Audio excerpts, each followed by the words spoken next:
Hello दोस्तों, welcome to our YouTube channel Bharat ITI job में मैं आकाश कुमार देश के सभी इंजीनियरों का इस चैनल पर स्वागत करता हूं। आई होप कि आप लोग स्वस्थ होंगे। देखिए 20 तक मैंने आप लोग का निमी पैटर्न का जो क्वेश्चन है आप लोग का मैं ओके करवा दिया था। तो 20 से आगे का क्वेश्चन आज हम लोग टच करेंगे, ठीक है, और देखेंगे हम लोग कि क्या है क्वेश्चन पूछा है। ठीक है, देखिए 20 नंबर में क्वेश्चन क्या पूछ रहा है कि वायु संधारित्र का प्रयोग किस प्रकार में किया जाता है, in which device the air capacitor are use. मतलब कि वायु संधारित्र का प्रयोग, मतलब कि वायु प्रकार का जो कैपेसिटर होता है तो उसमें हम एयर जो होता है एयर कैपेसिटर उसी को बोला जाता है। ठीक है, तो एयर कैपेसिटर का हम लोग यूज कहाँ करते हैं, किस उपकरण में किया जाता है, मतलब किस वायु संधारित्र का उपयोग किस उपकरण में किया जाता है, हम पूछ रहा है आपको डिवाइस किस डिवाइस में प्रयोग किया जाता है। तो इसमें पहला है कि टीवी टर्नल में। ठीक है, और देन आगे बात करते हैं, ऑप्शन देख लीजिए कि यहाँ पे दिया है दोलक मतलब कि ओसिलेटर। ठीक ना, जैसे कि आप लोग सुने होंगे ओसिलेटर, सीआरओ ओसिलेटर, ओसिलोस्कोप। तो उसमें या लाउड स्पीकर यानी कि ध्वनि विस्तारण यंत्र, या रेडियो रिएक्टिव मतलब कि रेडियो रिसीवर। तो इसका बताइए हमें क्या होगा, किसमें यूज करते हैं हम लोग, बताइए। ये जो एयर कैपेसिटर का प्रयोग हम किस में करते हैं, रेडियो रिसीवर में प्रयोग करते हैं। ये हमेशा बात ध्यान में रखिएगा, रेडियो रेडियो रिसीवर में। ओके, और इसमें देखिए 22 नंबर क्वेश्चन क्या पूछ रहा है, देखिए यहाँ पे बोल रहा है कि इलेक्ट्रोलाइट संधारित्र यदि ध्रुवीकृत सॉरी ध्रुवी यदि ध्रुवीकृत इलेक्ट्रोलाइट संधारित्र विपरीत रूप से जुड़ा हुआ है तो क्या होगा। ठीक है, मतलब बोल रहा है कि ध्रुवी जो होता है इलेक्ट्रोलाइट का संधारित्र जो विपरीत रूप से जुड़ा हुआ है। जैसे कि ये संधारित्र का है प्लेट है। ठीक है, इसमें ये होता है जो रॉड होते हैं जो लगे होते हैं, तो उसमें बोला है कि विपरीत में होता है, ये इसका ये है और इसका ये है, तो क्या होगा। तो बोल रहा है कि no effect on the capacitor, मतलब संधारित्र पर कोई प्रभाव नहीं पड़ेगा, या explode due to exercise heat, मतलब अत्यधिक गर्म के कारण विस्फोट होगा, या परिपथ में धारा कम हो जाएगी, current is reduce in the current circuit, मतलब value of the capacitor will be increased, मतलब बोल रहा है कैपेसिटर का मान बढ़ाया जाएगा। तो 22 का हमें जवाब दीजिए आप लोग क्या होगा।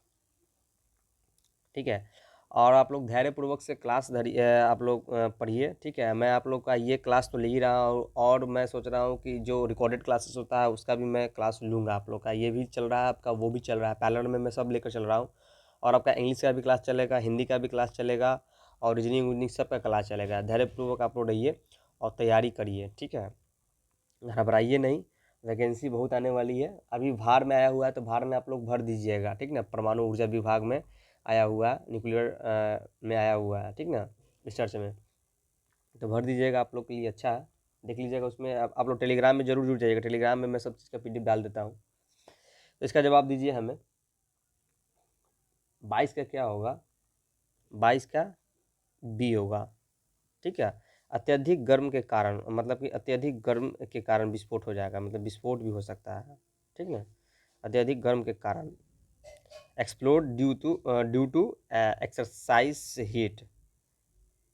ठीक ना, एक्साइटिव एक्साइटिव हीट मतलब कि अत्यधिक गर्मी के कारण विस्फोट। ठीक है, और मैं आप लोग को बता दूं, आप लोग पूरा वीडियो देखते नहीं हो और फिर कमेंट कर देते हो, तो आप लोग में एक डिमेरिट है कि आप लोग पूरा वीडियो नहीं देखते हो, लेकिन कमेंट पे कमेंट, कमेंट पे कमेंट, कमेंट पे कमेंट करने लगते हो, सवाल पूछने लगते हो। पूरा वीडियो वॉच करो, आप लोग का हर चीज़ का जवाब आप लोग को वीडियो के डिस्क्रिप्शन में जाके देख सकते हैं। आप लोग के लिए मैं स्पेशलिस्ट बनाकर डाल दिया हूँ कि कोई भी डाउट ना हो आप लोग को। ठीक है, लेकिन फिर भी आप लोग कमेंट कर देते हो। ठीक ना, तो इसका 22 का आप लोग का बी हो गया। ठीक है, 23 नंबर में क्वेश्चन देखिए क्या बोल रहा है कि which is the diamatic diamagnetic substance, मतलब कि पारा चुंबकीय पदार्थ कौन सा है, लकड़ी, निकेल, प्लेटिनियम या manganese. Which is the diamagnetic substance, मतलब कि पारा चुंबकीय पदार्थ कौन सा है, बताइए। इसमें आपको 4 ऑप्शन दिया गया है, आप लोग जवाब दीजिए, लकड़ी, निकेल, प्लेटिनियम या मैग्नीज। 23 का हमें जवाब चाहिए, बहुत ईजी क्वेश्चन है। इसमें ऑप्शन दिया गया आपका, सॉरी, आप लोग इसको HW में दे देता हूँ। ठीक है, इसका जवाब हमें चाहिए। ठीक है, 24 नंबर देखिए, फ्लक्स घनत्व का एसआई क्या है, इकाई क्या है? टेस्ला, वेबर, वेबर प्रति मीटर या एम्पियर? ये आप लोग को भी पता होगा, बहुत इजीली क्वेश्चन है। क्या होता है फ्लक्स का इकाई, क्या होता है? टेस्ला होता है, ध्यान रखिएगा। 24 नंबर देखिए, सॉरी हो गया, 25 नंबर देखिए। ठीक है, 25 नंबर में देखिए क्या बोल रहा, देखिए, पदार्थ का बीज कर्व हिस्टैरिसीस लूप के आकार क्या दर्शाता है? ठीक ना, रेजुलेंट ऑफ द मटेरियल, मतलब पदार्थ का रेजुलेंट, या field intensity of the substance, पदार्थ के क्षेत्र का तीव्रता, या magnetic properties of the material, मतलब पदार्थ की चुंबकीय विशेषताएं। ठीक ना, या pulling power of the magnetic material, चुंबकीय सामग्री की शक्ति खींचना। तो बताइए इसका राइट आंसर क्या होगा? क्या होगा? इसका होगा magnetic properties of the material, मतलब कि पदार्थ की चुंबकीय विशेषताएं। आपका राइट आंसर आपका सी होगा। ओके, 26 नंबर देखिए क्या बोल रहा है, विच इलेक्ट्रिकल इक्वलिटी। देखिए यहाँ पे क्या बोल रहा है कि which electrical quantity is directly proportional to the eddy current, मतलब कि कौन सी विद्युत मात्रा सीधे भंवर धारा के समानुपाती होता है। इसी को भंवर धारा समझ रहे हैं ना, इसी को एडी करंट कहा जाता है। ठीक है, एडी करंट जब आपको वो पढ़ाएंगे, टीआर पढ़ाएंगे, ट्रांसफार्मर पढ़ाएंगे, तब आप लोग को मैं बताऊंगा एडी क्या होता, एडी करंट क्या होता है, हिस्टैरिसीस लॉसेस क्या होता है। ठीक है, ये क्या होता है, सब चीज़ आप लोग को मैं वहाँ पे बताऊंगा। ठीक है, तो बताइए क्या होता है, किसके समानुपाती होता है? वोल्टेज, धारा, आवृत्ति या प्रतिरोध के? बताइए किसका होता है? ये आवृत्ति के समानुपाती होता है। ठीक है, देखिए हिस्टैरिसीस लॉसेस किसके कारण से होता है? जो पत्ती लगा होता है ना, ट्रांसफार्मर जो पत्ती हम लोग यूज करते हैं उसके कारण से होता है। ठीक ना, देखिए यहाँ 27 नंबर क्वेश्चन क्या बोल रहा है, which is the cause for the changing the permeability, मतलब परमेबिलिटी की परावर्तित होने का क्या कारण है? लेंथ, लंबाई, या फ्लक्स डेंसिटी, या फील्ड इंटेंसिटी, या मैग्नेटोमोटिव फोर्स, मतलब चुंबकीय वाहक बल। ऐसा इसका क्या होगा? इसका क्या होगा? Flux density. कहाँ पे है फ्लक्स डेंसिटी? या बी है राइट आंसर आपका, 27 है, 27 का बी राइट आंसर है। 28 नंबर क्वेश्चन देखिए क्या बोल रहा है, कि किस प्रकार का संधारित्र अंतरिक्ष इलेक्ट्रॉनिक्स के लिए प्रयोग किया जाता है, मतलब कि अंतरिक्ष में जो हम लोग यूज करते हैं, किस प्रकार का कैपेसिटर यूज करते हैं? विच type of the capacitor is use for space electronics. ठीक है, किस प्रकार का संधारित्र हम अंतरिक्ष इलेक्ट्रॉनिक्स के लिए प्रयोग किया जाता है? प्लास्टिक या फिल्म प्रकार का, या सिरेमिक, या इलेक्ट्रोलाइटिक एल्युमिनियम प्रकार का, या इलेक्ट्रोलाइटिक टेंटलम प्रकार का? बताइए किस प्रकार का हम लोग स्पेस में कैपेसिटर यूज करते हैं? इलेक्ट्रोलाइटिक जो टेंटलम जो ये है ना, चौथा वाला, यही होगा आप लोग का राइट आंसर। ठीक है, 29 नंबर क्वेश्चन क्या बोल रहा है, इधर है आप लोग का, देखिए यहाँ पे बोला कि what is the effect of the electrolytic capacitor if open circuit field ओसिक्रोस, मतलब ओसिक्रोस मतलब इलेक्ट्रॉनिक संधारित्र का प्रभाव क्या होता है अगर खुला परिपथ दोष होगा? ओक्रोसिस मतलब कि फॉल्ट होगा तो क्या होगा? यह कार्य नहीं है, इट विल नॉट फंक्शन, मतलब यह कार्य नहीं करेगी, या इट विल, ये मतलब कि डाउट्स एट ऑन सी, मतलब कि यह एक बार में फट जाएगा। It will be become alkali, मतलब कि यह लीकेज हो जाएगा, या it will be function normally, मतलब यह सामान्य रूप से कार्य करेगा। आपका चारों को आंसर यहाँ पे दिया है, 1 2 3 4। आपका राइट आंसर बताइए हमें क्या होगा? क्या होगा इसका? यह कार्य नहीं करेगी। अगर ओपन सर्किट हो जाएगा ना, संधारित्र में प्रभाव क्या होगा? अगर खुला दोष हो जाए हम लोग उत्पन्न हो जाएगा उसमें, या खुला सर्किट हो जाएगा तो ये कार्य नहीं करेगी। ठीक है, तो यहाँ पे देखिए एस यदि संधारित्र में प्लेटों की दूरी कम हो जाए तो संधारित्र के मान में क्या परिवर्तन होगा, बताइए। बिकॉम्स जीरो या रिमेन्स सेम या डिक्रीज या इंक्रीज, मतलब शून्य हो जाएगा या सामान्य रहेगा या कम हो जाएगा या बढ़ेगा। क्या होगा जब इसका संधारित्र है ना, मतलब प्लेट की दूरी कम हो जाएगा, ठीक ना, ये क्या होगा, यदि संधारित्र में प्लेटों की दूरी कम हो जाएगा तो संधारित्र के मान पर क्या परिवर्तन होगा, मतलब कैपेसिटर पर क्या इफेक्ट पड़ेगा।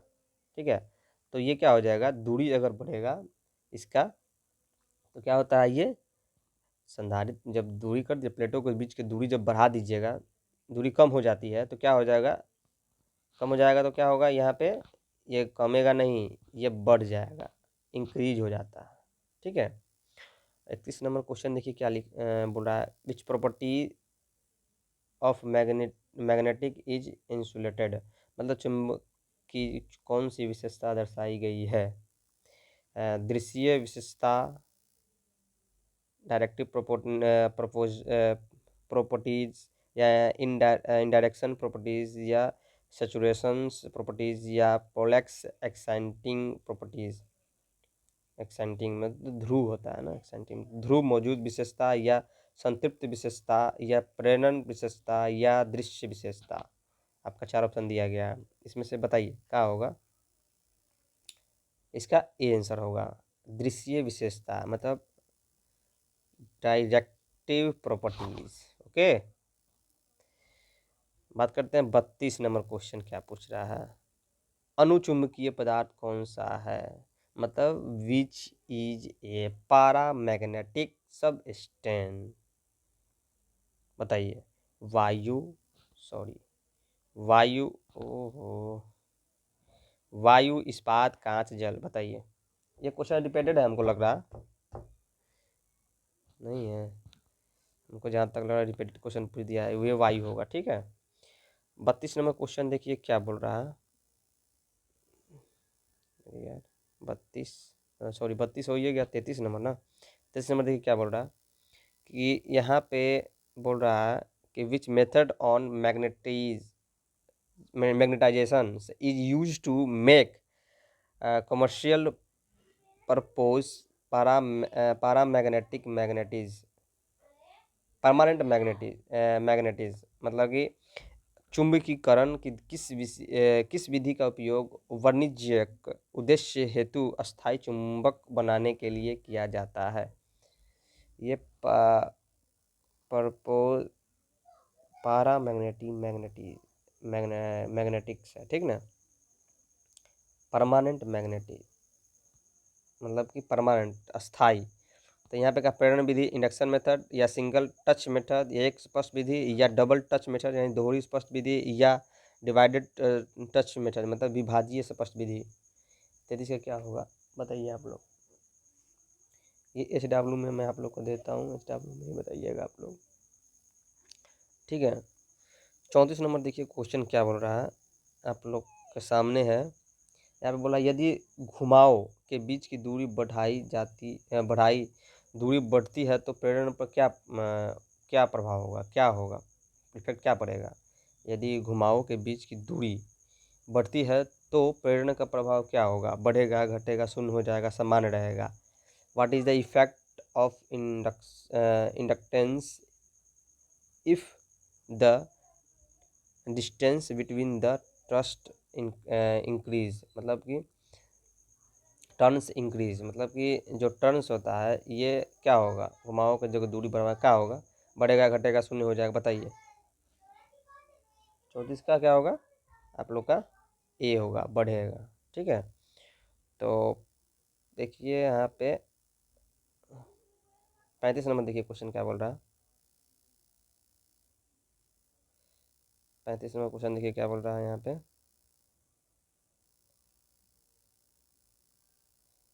या 35 नंबर क्वेश्चन है ये कि संधारित्र के पारा विद्युत कुचालक का क्या कार्य है, मतलब कि संधारित्र में पारा विद्युत कुचालक का कार्य क्या है। Increase the strength of capacitor capacitance मतलब संधारित्र की ताकत बढ़ाता है, ठीक है। प्लेटों के बीच की धारा का प्रवाह रोकता है, या प्लेटों के बीच की लघु परिपथ को बचाता है, या संधारित्र में प्रवेश के लंबे समय तक रखने में मदद करता है। बताइए, जवाब दीजिए, क्या होगा इसका?